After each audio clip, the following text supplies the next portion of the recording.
کہ بچے دونوں کاروبار کے لیے مصر گئے،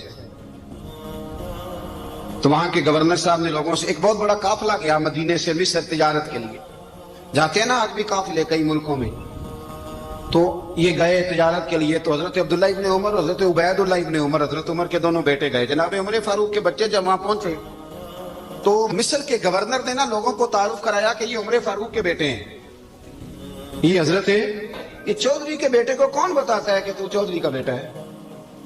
باہر والے بتاتے ہیں، گھر والے جی، اور سیٹھ صاحب کے بیٹے کو کون بتاتا ہے کہ تو سیٹھ صاحب کا بیٹا ہے؟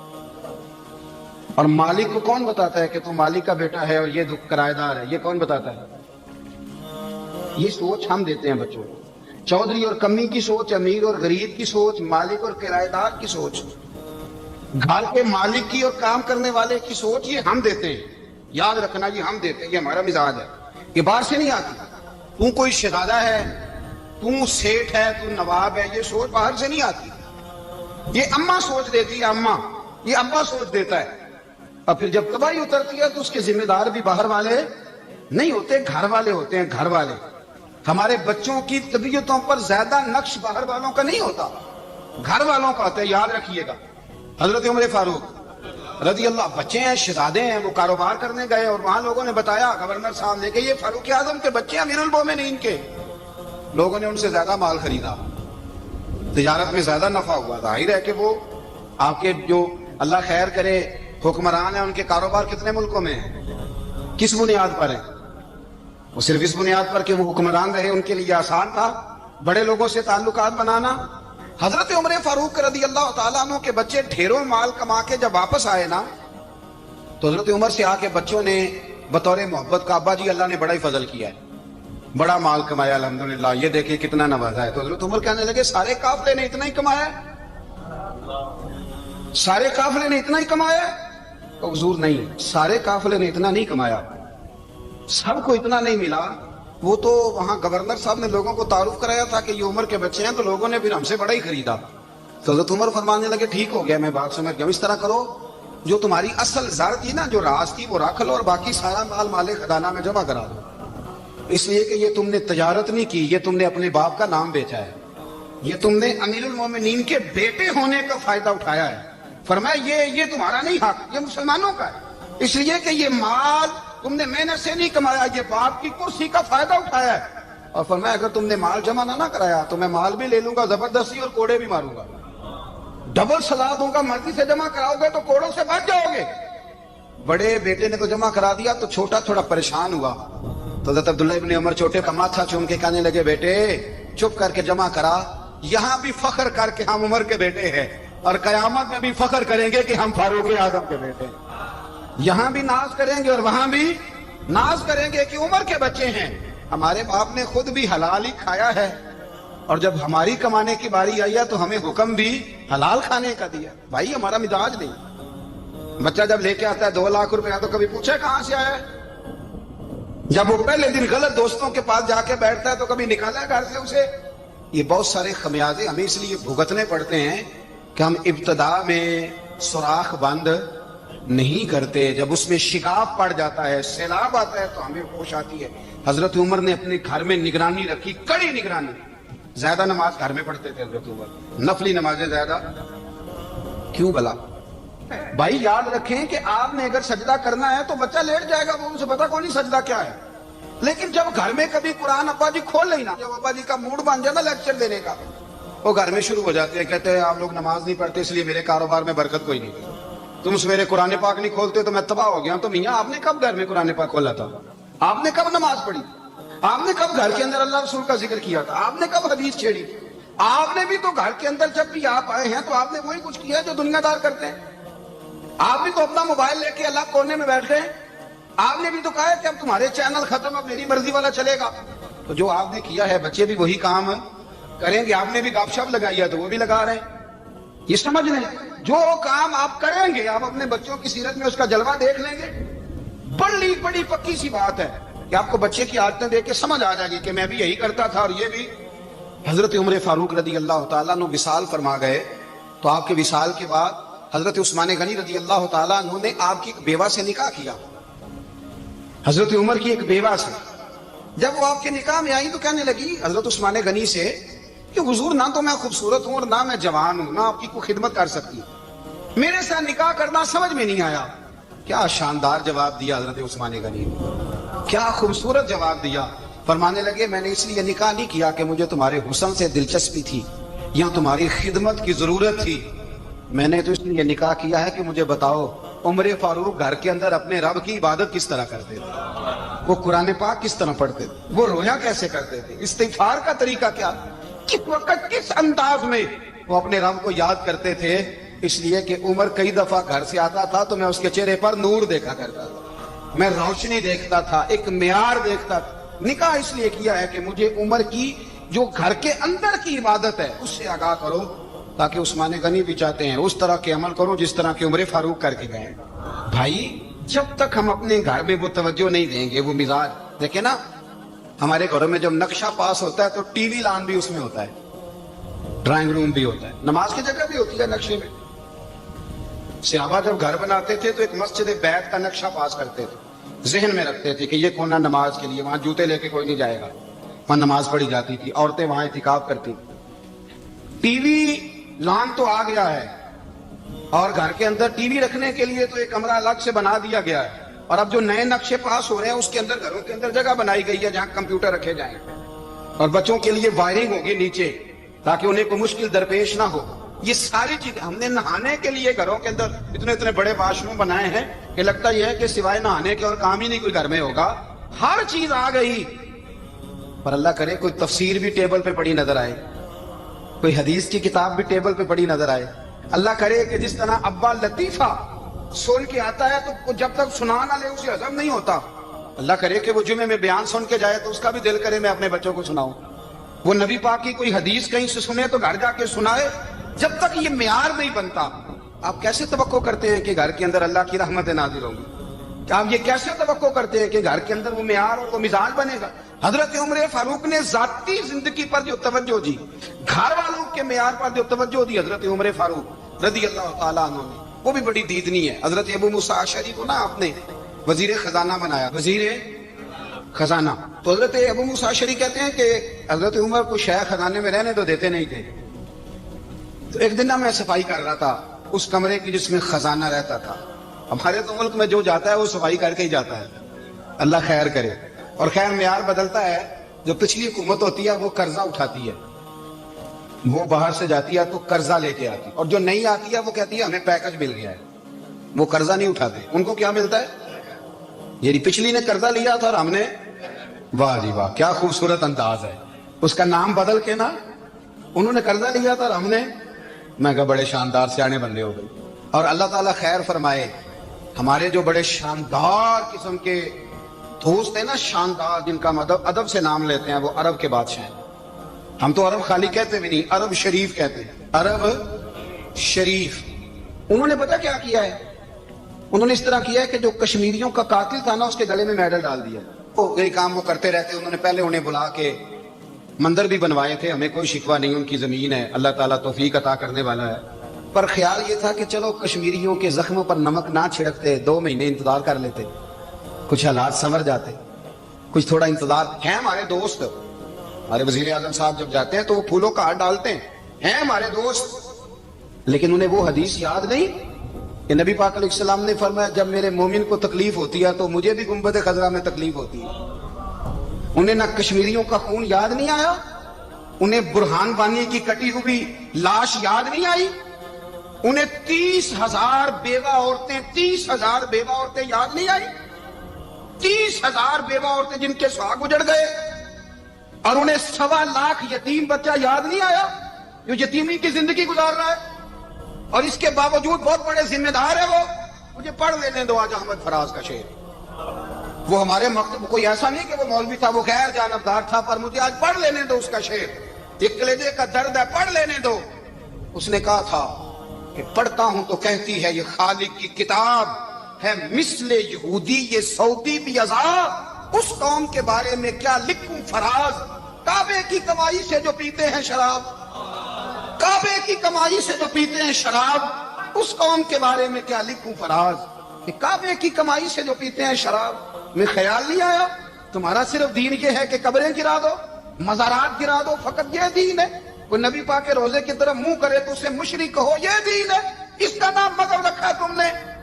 مذہب تو اس کا نام ہے کہ جو رسول اللہ کا نام لینے والا ہے وہ ہمارا یار ہے، اور جو نبی پاک کا نام لینے والا نہیں، ہمارا اس سے کوئی تعلق ہے، یہ دین ہے۔ حضرت عمر فاروق کی سیرت سنا رہا ہوں، حضرت عمر کی۔ حضرت ابو موسیٰ اشعری نے ایک عیسائی کو منشی رکھا تھا، اکاؤنٹ آفیسر حضرت ابو موسیٰ اشعری نے۔ تو حضرت عمر فاروق بول پڑے، کہنے لگے تمہیں مسلمان کوئی نہیں ملا تھا؟ کلمہ گو نہیں تمہیں نظر آئے؟ کشمیریوں کی لاشیں نظر نہیں آتی؟ ان کا خون بہ رہا ہے، تباہی اتر رہی ہے، اور تم قاتل کو گولڈ میڈل پہنا رہے ہو؟ اور یاد رکھنا، جب مسلمانوں کی بچیاں روندی جاتی ہوں نا تو پھر اسلام امن کا درس نہیں دیتا، پھر اسلام جہاد کی بات کرتا ہے، پھر اسلام جہاد کی بات کرتا ہے، جہاد کی۔ وہ قومیں غیرت مند نہیں ہوتی کہ جن کے گھروں میں آگ لگی ہو اور وہ غیروں کو ہار پہناتی پھرے۔ اللہ کا کچھ خوف کرو، زندگی مختصر ہے۔ دبئی میں کتنے رہے اور کتنے چلے گئے، خدا را کچھ خدا۔ تم سے اچھے تو وہ نیو یارک کے رائٹر ہیں جو کم از کم اپنے کالموں میں کشمیر کی بات کرتے ہیں۔ تم سے اچھا برطانیہ کا وہ شخص ہے جو کم از کم بی بی سی لندن پہ رپورٹ جاری کرتا ہے تو کہتا ہے کشمیر پہ ظلم ہو رہا ہے۔ تم سے تو وہ اچھے رہ گئے، تم نے بات کرنا تو دور کی بات، تم نے دشمنوں کے گلے میں ہار پہنانے شروع کر دیے۔ کل جب پوچھیں گے بلا کے تم کو اپنے سامنے، کیا جواب جرم دو گے تم خدا کے سامنے؟ بڑی تکلیف ہوئی، بڑی تکلیف ہوئی۔ وہ نا منصور حلاج کو پھانسی دی جا رہی تھی تو حضرت جنید بغدادی بھی آ کے دیکھنے لگے، تو منصور حلاج کہنے لگے بابا سارا زمانہ دیکھے پر تو نہ دیکھ، سارا زمانہ تماشا دیکھے انہیں تو پتا کوئی نہیں نا، تو نہ دیکھ۔ عرب شریف والو، ٹرمپ اسے انعام دیتا تو تکلیف کوئی نہیں تھی، ملکہ وکٹوریا اسے انعام دیتی تو تکلیف کوئی نہیں تھی، پر تم تو نہ ایسا کرتے، تم تو اپنے تھے، تم تو کلمہ گو تھے، تم تو یہ ظلم نہ کرتے، تم تو یہ حرکت نہ کرتے۔ میں کہتا ہوں ٹھہر ہی جاتے، جانا نہیں دنیا سے، اللہ کے حضور حاضر نہیں ہونا۔ جب رسول اللہ قبر میں آئیں گے تو کیا جواب دو گے؟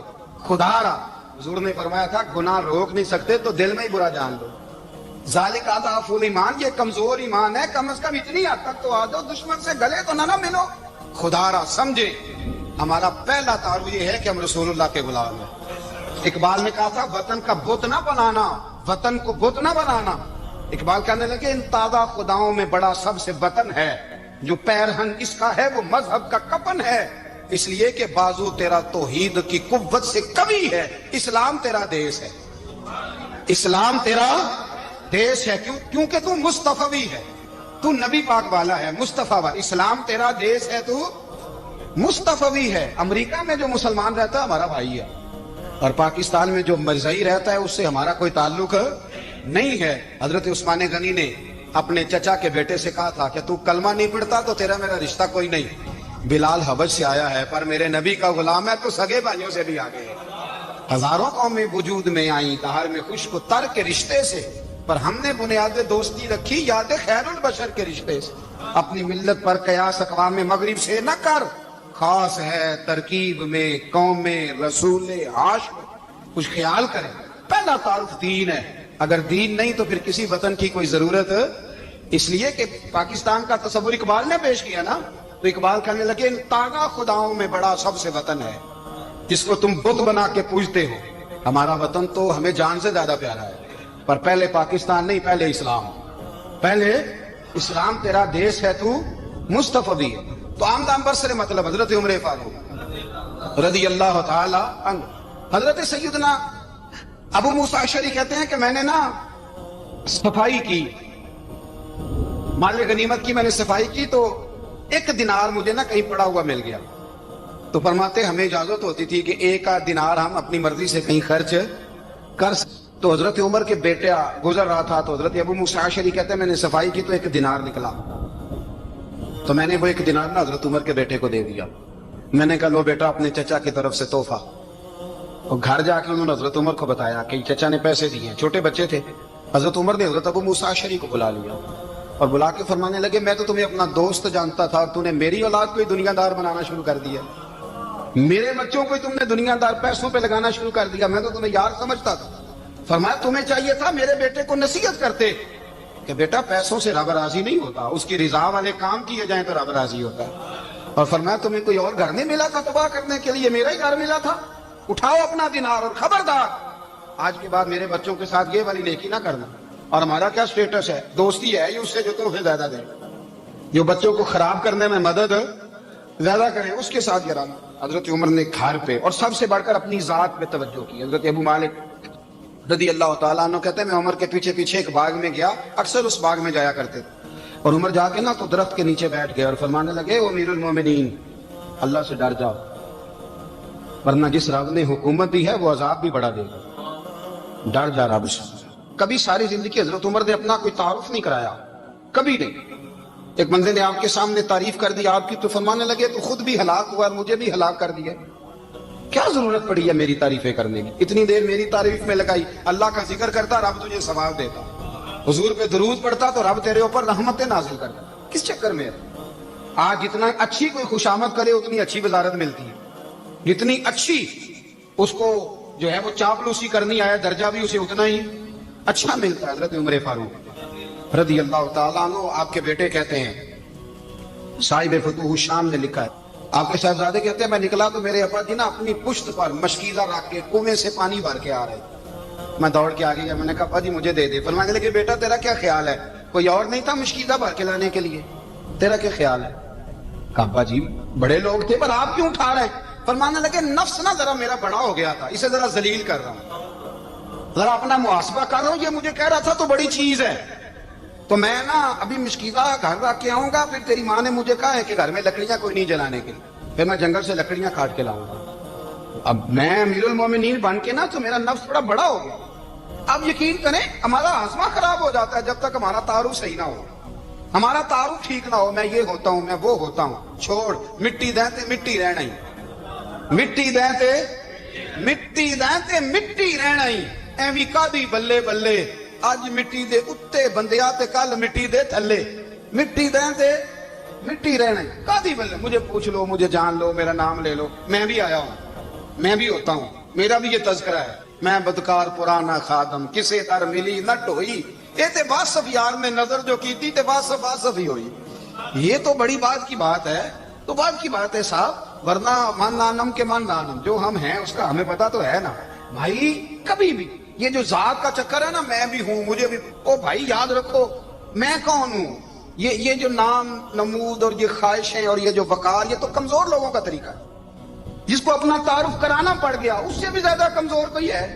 فوٹو میں دکھاتا پھرتا ہے فلانے کے ساتھ فوٹو فلانے, تو کمزور بندے یہ کام کرتا. حضرت عمر فاروق اللہ اکبر, حضرت عمر جیسا بندہ 24 لاکھ مربع میل کا حکمران, اور شاہ روم کو خط لکھ کے کہتا ہے میں منت نہیں کرتا میں حکم دیتا ہوں. نہ تگڑا بندہ. جنگ قادسیہ کے لیے حضرت صاحب بن نبی وقاص کو بھیجا, فتوح الشام پڑھ کے دیکھیں. حضرت عمر بڑے پریشان ہیں, اتنے دن ہو گئے کوئی رپورٹ ہی نہیں آئی. اب تو موبائل ہے نا, تو ایک ایک منٹ کی رپورٹ لیں آپ, بلکہ آپ ایک ایک منٹ کی فوٹو لیں آپ, رپورٹ تو دور رہ گئی. حضرت عمر فاروق رضی اللہ تعالیٰ عنہ بڑے پریشان ہیں کہ قادسیہ میں حضرت صاحب بن نبی وقاص کے ساتھ لوگ جہاد کرنے کے, رپورٹ کوئی نہیں آئی. اتنے پریشان تھے کہ باہر نکل کے نا اس رستے پہ بیٹھ جاتے جو رستہ قادسیہ کی طرف سے آتا تھا. اس جو بھی آتا جاتا پوچھتے جنگ کے کیا حالات ہیں. ادھر جب اللہ نے فتح دے دی نا تو حضرت سعد بن نبی وقاص رضی اللہ تعالیٰ عنہ نے ایک قاصد کو خط دے کے بھیجا, کہنے لگے عمر کے پاس جاؤ, انہیں اطلاع دو کہ الحمدللہ اللہ نے اسلام کو فتح عطا کر دی. یہ حضرت عمر کو جا کے دینا.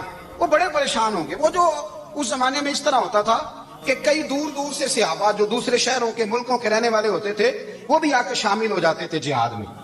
کوئی ایک دفعہ مدینے آیا, کوئی 2 دفعہ آیا, پھر اپنے اپنے علاقوں میں. بہت سارے لوگوں نے زیادہ دفعہ حضرت عمر کو دیکھا بھی نہیں تھا. وہ جو قاصد خط لے کے آیا تھا نا اس نے ایک آدھ دفعہ دیکھا تھا, حضرت عمر بوڑھے ہو گئے, وہ پہچانتا نہیں تھا. میری بات کی سمجھ آ رہی ہے آپ حضرات؟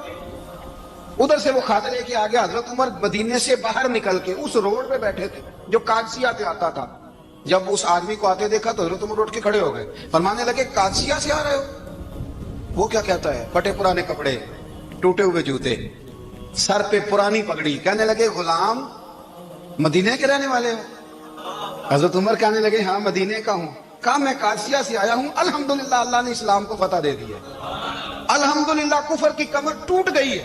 اس نے یہ بات کر کے تو گھوڑے کو ایڑی لگائی, گھوڑا دوڑنے لگا مدینے کے. حضرت عمر بھی ساتھ ساتھ دوڑ رہے ہیں. فرمانے لگے اچھا بتاؤ خالد بن ولید کا کیا حال ہے؟ تھوڑا آگے جا کے فرمانے لگے اسامہ بن زید کیسے؟ وہ کہتے ہیں ٹھیک ہے. پھر اس نے اور گھوڑا, عمر ساتھ ساتھ دوڑ رہے ہیں, ساتھ ساتھ 24 لاکھ مربع میل کا حکمران, ایک جوتا پیر سے نکل گیا, عمر دوڑ رہے ہیں. آگے جا کے پوچھتے ہیں سعد بن ابی وقاص کا کیا حال ہے؟ تو حضور وہ بھی ٹھیک ہے. کتنے لوگ میرے شہید ہو گئے مسلمانوں میں سے؟ کہنے لگا صحیح گنتی کا نہیں پتا, یہ لفظ ادا ہوتے ہوتے مدینے کی سرحد آ گئی. لوگوں نے عمر کو گھوڑے کے ساتھ دوڑتے دیکھا تو کہا امیر المومنین کیوں دوڑ رہے ہیں؟ وہ غلام چھلانگ لگا کے نیچے آیا, قدموں میں بیٹھ گیا. کہنے لگا حضور آپ نے بتایا ہی نہیں آپ امیر المومنین ہیں. آپ فرمانے لگے کیا بتاتا, میں تو اونٹ چلانے والے کا پتر ہوں, کیا بتاتا؟ وہ عمر ہوں جس نے اپنے گناہوں کا حساب دینا ہے, کیا بتاتا؟ جو سعد بن ابی وقاص کو جہاد پہ بھیج کے کچھ بزدلوں کی طرح گھر میں بیٹھا ہے, کیا بتاتا؟ کوئی حیثیت نہیں, کوئی طاقت. تو نے اچھا کیا, تو تو مجاہد تھا, مجھے ساتھ ساتھ دوڑایا, تو نے اچھا کیا. جتنے لوگ تھے چیخے مار کے رونے لگے. حضرت فاروق اعظم سے کہنے لگے عمر جب تک تیرے جلوے رہیں گے اللہ کامیابیاں ہی عطا فرمائے گا, جب تک تیرا رنگ رہے گا اللہ تعالیٰ نوازتا ہی رہے گا. کچھ نہیں, کبھی اپنا آپ ظاہر ہی نہیں کیا. بہت بڑے تھے, بہت بڑے تھے حضرت عمر, بڑے تھے, لیکن ساری زندگی اپنے محاذ. حضرت ابو رافع غلام تھے, قرآن پاک بڑا سونا پڑھتے تھے. حضرت عمر جب بھی انہیں ملتے کہتے ابو رافع تو عمر سے اچھا ہے, قرآن بڑا شاندار پڑھتا ہے. تو وہ کہتے حضور اگر میں قرآن صحیح پڑھتا ہوں تو آپ کو قرآن کی تشریح زیادہ صحیح آتی ہے, آپ بھی تو مجھ سے افضل ہیں. تو آپ فرماتے نہیں پھر بھی تو مجھ سے افضل ہے. کیوں؟ اس لیے کہ تو اپنے غلام اپنے آقا کی نوکری بھی ٹھیک کرتا ہے اور رب کی عبادت بھی ٹھیک کرتا ہے, اور مجھے خالی صرف عبادت کرنی ہوتی ہے وہ بھی ٹھیک نہیں کر پاتا. ساری زندگی اپنا محاسبہ, ساری زندگی اپنے گریبان میں دیکھا, ساری زندگی اپنے آپ کو پرکھا, اپنے آپ کو ٹٹولا. 62 سال عمر بیت گئی. حضرت حذیفہ بن یمان ایک صحابی تھے, میرے نبی کریم علیہ السلام نہ ان سے راز کی باتیں کرتے تھے. ہر بندے کا ہاضمہ ٹھیک نہیں ہوتا, سب سے راز کی بات نہیں کرنی چاہیے. حضرت حذیفہ بن یمان کہتے ہیں حضور راز کی باتیں بتاتے. مدینہ منورہ میں جو منافقین تھے ان کی لسٹ بھی نبی پاک نے حضرت حذیفہ بن یمان کو دی تھی. جب کوئی مشکوک آدمی مر جاتا نا تو صحابہ کہتے ہیں ہم دیکھتے اگر حضرت حذیفہ نے جنازہ پڑھا ہے تو ہم بھی جنازہ پڑھ لیتے. نبی پاک نے بھی کچھ جنازے نہیں پڑھے, ترمذی میں ہے, فرمایا عثمان سے جو بغض رکھے اس کا جنازہ نہیں پڑھیں گے. حضرت حذیفہ بن یمان اگر جنازہ پڑھتے تو لوگ پڑھتے, وہ نہ پڑھتے تو لوگ جنازہ نہ پڑھتے. حضرت حذیفہ بن یمان کہتے ہیں جناب عمر فاروق کی خلافت کے آخری ایام تھے, کچھ دنوں کے بعد وہ شہید ہو گئے. فرماتے آدھی رات کا وقت تھا, میں گھر میں سویا تھا بڑا بے فکر, اچانک میرے دروازے پہ دستک ہوئی, میں گھبرا کے اٹھا, اتنی رات کو کون آیا؟ کہتے قربان جاؤں, دروازے پہ گیا تو امیر المومنین فاروق اعظم دروازے پہ. میں نے کہا عمر کوئی حکم تھا تو مجھے بلا لیتے. کہنے لگے میں نا امیر بن کے نہیں آیا, تیرا ویر بن کے آیا ہوں. امیر المومنین کی حیثیت سے سرکاری کام سے بلاتا تو وہاں بلاتا, مجھے ایک ذاتی کام پڑ گیا. کہتے میں نے عمر کو گھر کی اندر بلا کے چارپائی پہ بٹھایا. میں نے کہا حضور میں غریب آدمی میں کیا آپ کے کام آ سکتا ہوں؟ تو کہتے انہوں نے نا مجھے ساتھ بٹھا لیا, پھر میرا ہاتھ پکڑ لیا. کہنے لگے تو عمر کو جانتا ہے؟ عمر جھوٹ نہیں بولتا. تو جانتا ہے؟ عمر وعدوں کا پکا ہے. کہا حضور جانتا ہوں. کہا میں اس وقت آیا ہوں جب دیکھ بھی کوئی نہیں رہا. حضرت حذیفہ بن یمان کہتا ہوں پریشان ہو گیا, حضور پہلیاں نہ بجھوائے, مہربانی کر بتائیں کدھر آئے ہیں. حضرت عمر فاروق فرمانے لگے 62 سال کا ہو گیا ہوں, 63 میں چل رہا ہے, داڑھی سفید ہو گئی ہے, ال پک گیا, اٹھ فریدہ ستیا, داڑھی آ گئی پور, اگا نیڑے آ گئی, پیچھا رہ گئی دور. اب نا اب قبر اشر کا معاملہ صاف نظر آنے لگا ہے. کہا حضور مجھ سے کیا چاہتے ہیں؟ حضرت عمر رو پڑے, کہنے لگے آج میں عشاء کے بعد نکلا ہوں تو نبی پاک کے صحابہ مجھے نیک کہہ رہے تھے, پھر میں نے بچوں کی ماں سے اور بچوں سے بھی پوچھا ہے, وہ بھی مجھ سے راضی ہیں. اور حذیفہ تیرے ساتھ نبی پاک راز کی باتیں کرتے تھے, سچ بتا کہیں عمر کا نام منافقوں میں شامل تو نہیں؟ سچ بتا ان منافقین میں تو شامل نہیں, کہیں اوپر سے تو نہیں سارا کچھ؟ حضرت حذیفہ بن یمان کہتے ہیں میں باپ کے مرنے پہ اتنا نہیں رویا جتنا عمر کے سوال پہ رویا. میں قدموں میں بیٹھ گیا, میں نے کہا نہیں عمر یہ تو میں نے نہیں سنا, لیکن یہ میں نے نبی پاک سے ضرور سنا ہے کہ میرے بعد اگر کوئی نبی ہوتا تو عمر ابن خطاب ہوتا. یہ میں نے اپنے کانوں سے سنا ہے کہ عمر جس گلی سے گزرے شیطان رستہ بدل جاتا ہے.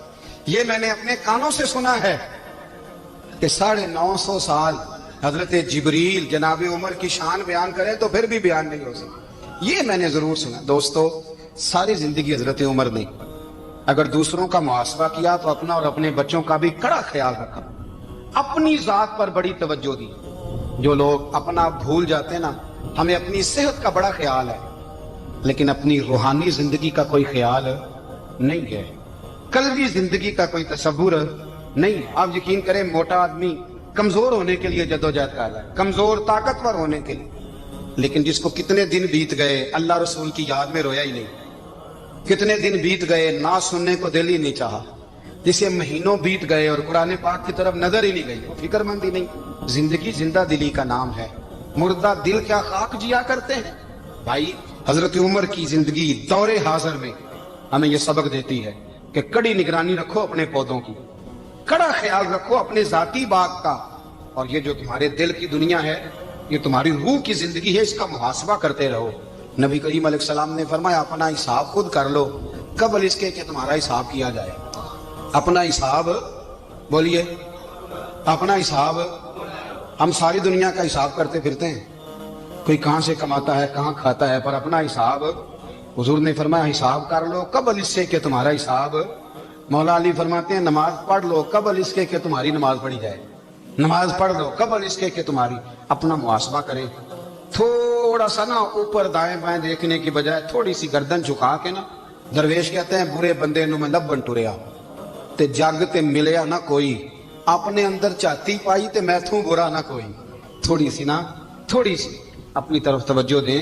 ہم نا بے چین وقت گزار رہے ہیں، بے قرار ہیں، بے سکون ہیں، سبب یہ ہے کہ ہم نے نا اپنا حساب کرنا چھوڑ دیا۔